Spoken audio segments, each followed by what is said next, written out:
नमस्कार बच्चों, कैसे हो आप। मैं उम्मीद करता हूं कि अच्छे होंगे। आज जो हमारा चैप्टर है वो है संख्या पद्धति, क्योंकि संख्या पद्धति 8th क्लास में आपने संख्याओं के बारे में पढ़ा होगा। 8th क्लास में संख्याओं के बारे में पढ़ा होगा। संख्याएं क्या होती हैं, तो देखो, शून्य से लेकर के और अनंत तक जो गिनती गिनी जाती हैं वो संख्याएं कहलाती हैं। अब संख्याएं कितने प्रकार की होती हैं, बता सकता है कोई? संख्या कितने प्रकार की होती हैं? देखो, पहले संख्या है परमेय संख्या।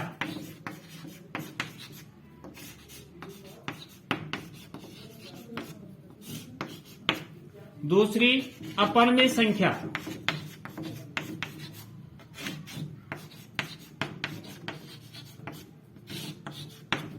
अब परमेय संख्या क्या होती है? परमेय संख्या और अपरमेय संख्या में क्या अंतर है? तो पहली है परमेय संख्या। जो संख्या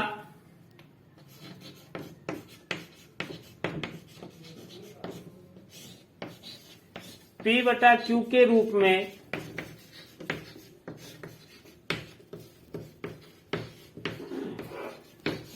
लिखी जा सकती है,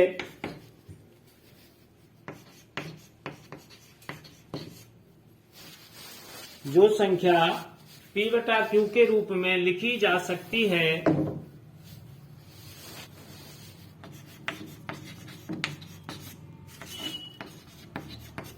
परमेय संख्या कहलाती है।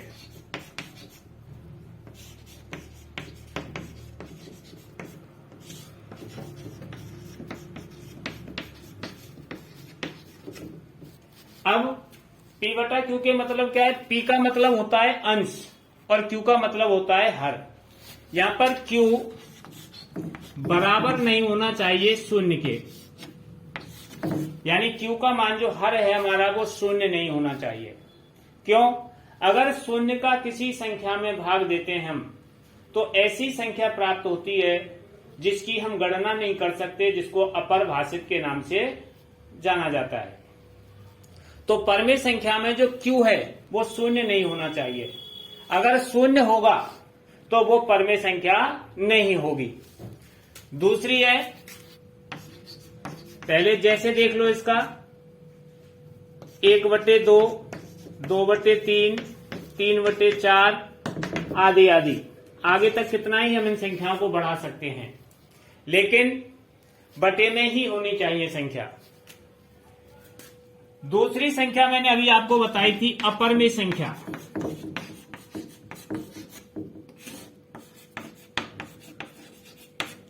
अब परमेय संख्या और अपरमेय संख्या में क्या अंतर है? परमेय संख्या में मैंने बताया था जो संख्या P/Q के रूप में लिखी जा सकती है परमेय संख्या कहलाती है। और अपरमेय संख्या क्या होती है? जो संख्या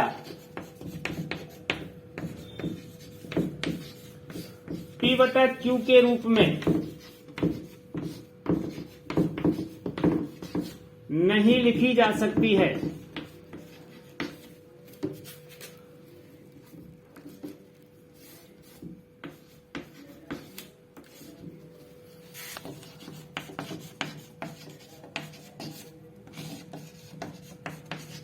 वह अपरमेय संख्या कहलाती है।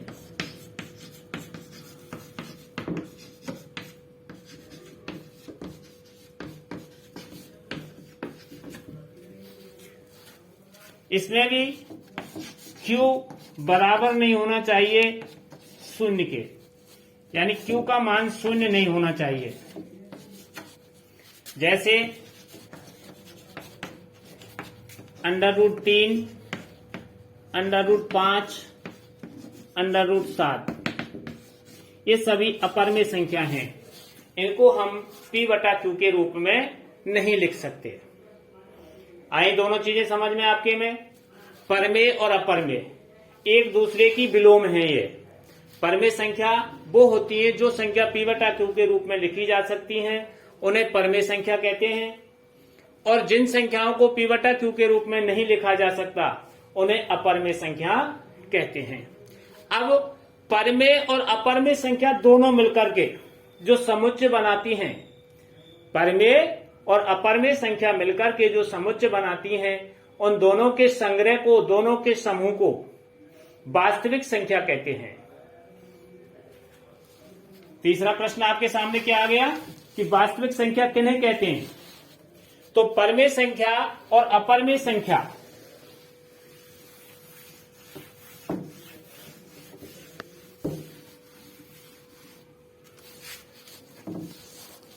यहां आ गई आपकी वास्तविक संख्या।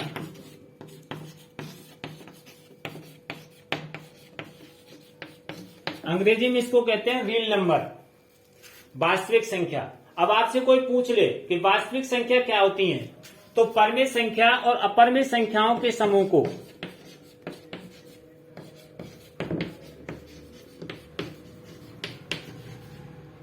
परमेय संख्या और अपरमेय संख्या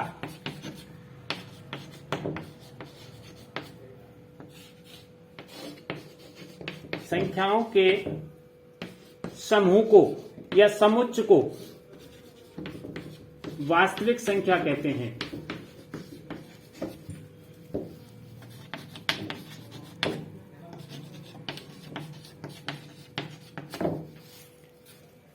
दो चीज हो गई आपके सामने, परमेय संख्या किसे कहते हैं, अपरमेय संख्या किसे कहते हैं, और वास्तविक संख्या किसे कहते हैं।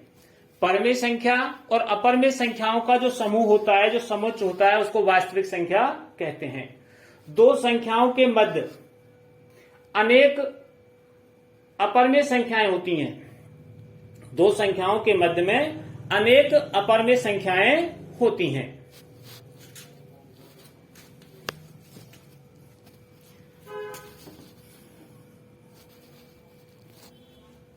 अब अगला पॉइंट जो हम करेंगे, वास्तविक संख्या, परमेय संख्या और अपरमेय संख्या हो गई। अब इसके बाद हमारे पास जो चैप्टर में आपके में है वो है संख्या पद्धति। चैप्टर जो है हमारा वो क्या है, संख्या पद्धति। तो संख्या क्या होती है, ये लाइन होती है हमारे पास, इसमें मध्य में 0, इधर 1, 2, 3, 4, 5, इधर चलेंगे -1, -2, -3, -4, इसको आगे अनंत तक बढ़ा सकते हैं और इधर भी आगे अनंत तक बढ़ा सकते हैं। ये धनात्मक और ऋणात्मक दोनों जो संख्याएं हो गई, ये पूर्णांक कहलाती हैं। यानी अगर हम 0 से लेके 1 तरफ को संख्याएं लिखते हैं तो वो तो हो गई आपकी पूर्ण संख्या, लेकिन दोनों तरफ जब हम चलते हैं लाइन पे जब हम इनको लिखेंगे, संख्या रेखा पर हम इनको जमाएंगे, तो ये पूर्णांक कहलाएंगे, ना परमेय संख्या कहलाएंगी, ना अपरमेय संख्या कहलाएंगी, और ना ही वास्तविक संख्या कहलाएंगी, ये पूर्णांक कहलाएंगे। जैसे आपसे पूछ लिया जाए 1 और 2 के मध्य, 1 और 2 के मध्य कितनी परमेय संख्या हैं, तो देखो 1 और 2 के मध्य में अनेक परमेय संख्याएं होती हैं और साथ में अपरमेय संख्याएं भी होती हैं, अपरिमित रूप से अनेक। प्रश्न लिख लो, किन्हीं दो परमेय संख्याओं के मध्य कितनी परमेय संख्याएं होती हैं, दो संख्याओं के मध्य कितनी परमेय संख्याएं होती हैं। तो इसका उत्तर क्या लिखोगे आप, अपरिमित रूप से अनेक। क्या उत्तर लिखोगे, अपरिमित रूप से अनेक। अगला है, क्या 0 एक परमेय संख्या है, क्या 0 एक परमेय संख्या है, तो इसका उत्तर भी आपका होगा हां, 0 एक परमेय संख्या है। लिखेंगे कैसे, क्यों है 0 एक परमेय संख्या है, देखो यह प्रश्न बन जाता है आपका, क्या 0 एक परमेय संख्या है, तो इसका उत्तर होगा हां। क्यों होगा इसका उत्तर, क्योंकि 0 को देखो 0/1, 0, 0/2, 0/3 के रूप में लिख सकते हैं, इसलिए 0 एक परमेय संख्या है। बहुत से बच्चे बता देते हैं कि शून्य साहब ये तो परमेय संख्या है ही नहीं, अपरमेय संख्या है, लेकिन शून्य एक परमेय संख्या है। अब यह शून्य पर भी एक प्रश्न खड़ा होता है,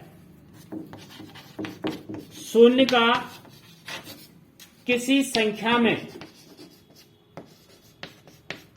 भाग देने पर क्या प्राप्त होता है?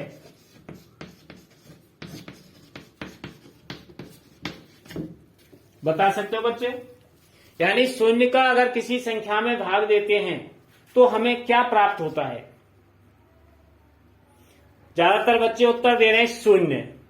अगर शून्य का किसी संख्या में भाग दिया जाता है तो शून्य प्राप्त नहीं होती है। ऐसी संख्या प्राप्त होती है जिसकी हम गणना नहीं कर सकते, उसको अपरिभाषित कहते हैं। तो इसका आंसर आप लिखोगे तो अपरिभाषित।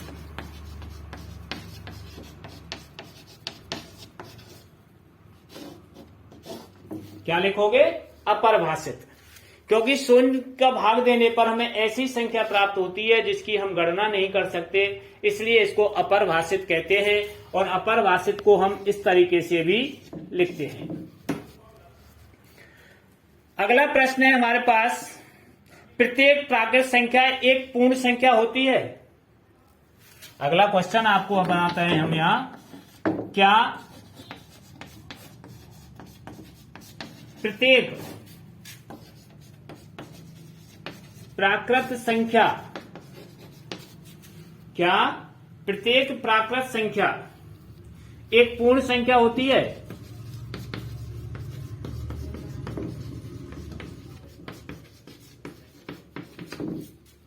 क्या प्रत्येक प्राकृत संख्या एक पूर्ण संख्या होती है? बता सकता है कोई सा?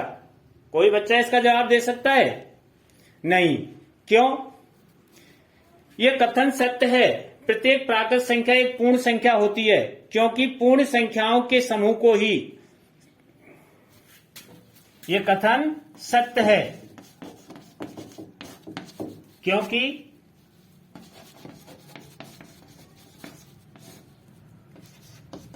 प्रत्येक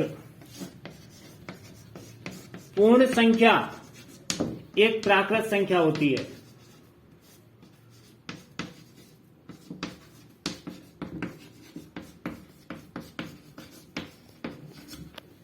प्रत्येक पूर्ण संख्या एक प्राकृत संख्या होती है। जैसे 4 है, ये पूर्ण संख्या है, इसका वर्गमूल निकालेंगे तो 2 प्राप्त हो जाएगा हमें, तो ये प्राकृत संख्या हो गई। इसके साथ एक प्रश्न और बताता हूं मैं आपको, यानी पूर्ण संख्या और प्राकृत संख्या में क्या अंतर है? पूर्ण संख्या और प्राकृत संख्या में क्या अंतर है?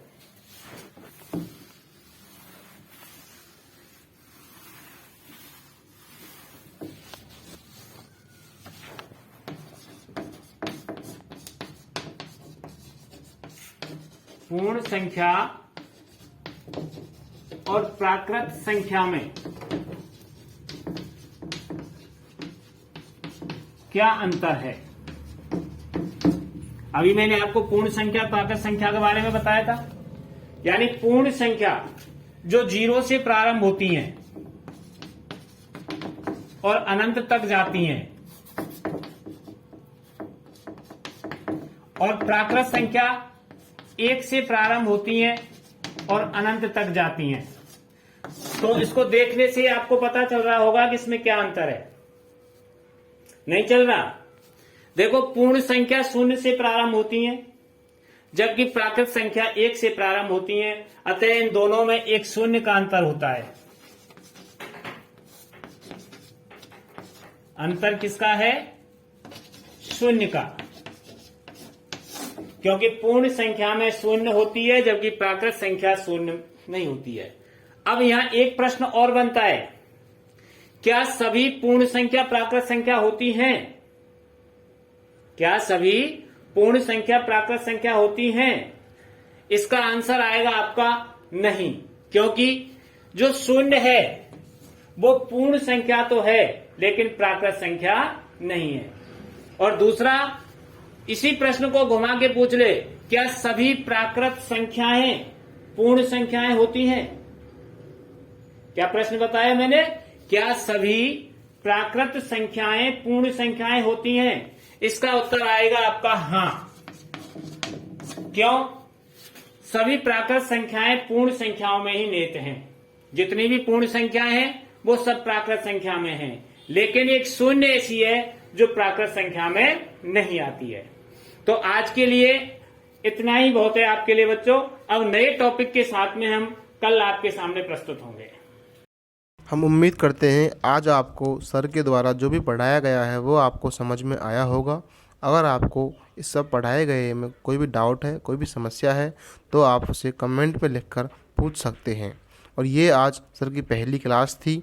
इसी तरह से पूरे कोर्स को 8th क्लास, 9th क्लास और 10th क्लास के पूरे कोर्स को संपूर्ण डिटेल तरीके से पढ़ाया जाएगा।